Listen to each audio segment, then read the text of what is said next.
Iran पर हमले के लिए अमेरिका अपने सबसे घातक हथियारों का लगातार इस्तेमाल कर रहा है, लेकिन सबसे ज्यादा अगर किसी हथियार की चर्चा है तो वो है अमेरिका का F-22 रैप्टर। इसे दुनिया का सबसे खतरनाक स्टेल्थ फाइटर जेट कहा जाता है और आज इस वीडियो में हम आपको इसी विमान के बारे में बताएंगे। सबसे पहले आपको बता दें कि F-22 कोई साधारण फाइटर जेट नहीं, इसे अमेरिका की दिग्गज कंपनी लॉकहीड मार्टिन और बोइंग ने मिलकर तैयार किया है। ये 5वीं पीढ़ी का स्टेल्थ फाइटर है, यानी दुश्मन के रडार पर लगभग गायब। आसान शब्दों में कहें तो दुश्मन को पता भी नहीं चलता और ये उसके सिर पर पहुंच जाता है। इस विमान की सबसे बड़ी ताकत है first look, first shot, first kill की क्षमता।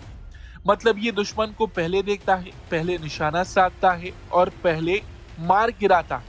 इसके अंदर लगे एडवांस रडार और इलेक्ट्रॉनिक वॉरफेयर सिस्टम इसे आसमान का शिकारी बनाते हैं। F-22 में दो शक्तिशाली Pratt and Whitney F119 engine लगे हैं। हर इंजन करीब 35,000 पाउंड थ्रस्ट देता है और ये जेट बिना आफ्टर बर्नर के ही ध्वनि की गति से तेज उड़ सकता है।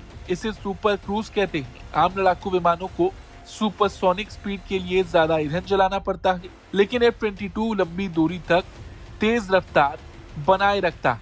अगर इस विमान की मारक क्षमता की बात करें तो ये अपने हथियार बाहर लटका कर नहीं बल्कि अंदर छिपा कर उड़ता है ताकि स्टेल्थ बरकरार रहे और हवा में दुश्मन विमान गिराने के लिए ये AIM-120 और AIM-9 मिसाइलें ले जा सकता है।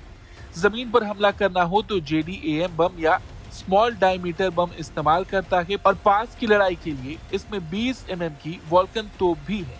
अब सवाल, अमेरिका इसे किसी और देश को क्यों नहीं देता? दरअसल F-22 अमेरिका की एयर डोमिनेंस का सबसे बड़ा राज है। इसकी टेक्नोलॉजी बेहद संवेदनशील है। अमेरिकी कानून के तहत इसके निर्यात पर पूरी तरह रोक है। अमेरिका नहीं चाहता कि इसकी स्टेल्थ, सेंसर और इंजन टेक्नोलॉजी किसी और देश के हाथ लगे, फिर चाहे वो करीबी सहयोगी ही क्यों ना। और यही वजह है कि इजराइल जैसे करीबी सहयोगी को भी अमेरिका ने F-22 नहीं दिया।